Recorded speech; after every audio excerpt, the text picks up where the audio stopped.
বন্ধুরা, এই ধরনের ফটোর ব্যাকগ্রাউন্ডগুলো খুব সহজে আমরা চেঞ্জ করে নিতে পারি কোনো এআই ছাড়াই। কিভাবে করব চলো একটু দেখি।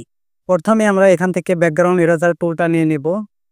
এরপর লিমিটসে গিয়ে এখানে আমরা এটাকে ডিসকন্টিনিউয়াস করে নিব। এরপর টলারেন্সটাকে 100% থাকলে এটাকে আমরা 45 করে নিয়ে নিব। 45, 46 এরকম করে নিয়ে নিব। এরপর এখান থেকে কন্টিনিউয়াস থাকলে এটাকে ওয়ান্স করে নিব। এখন কিবোর্ডে অল্ট প্রেস করে ফটোর ব্যাকগ্রাউন্ডটাতে আমরা একটা ক্লিক করে দিব।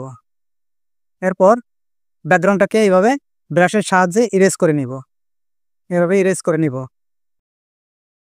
এখন আমরা এখান থেকে উইন্ডোজে যাব, উইন্ডোজ মেনুতে যাব, এখান থেকে layer option, layer box open করে নিব। এরপর অ্যাডজাস্টমেন্ট লেয়ারে যাব, এখান থেকে সলিড কালার আমি হোয়াইট রেখে ওকে করে দিব।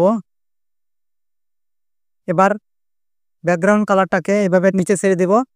দেখবেন খুব সহজে আমাদের ফটোর ব্যাকগ্রাউন্ডটা রিমুভ হয়ে যাবে। এভাবে আমরা কোনো এআই ছাড়াই ফটোর ব্যাকগ্রাউন্ডটা খুব সহজে চেঞ্জ করে নিতে পারি।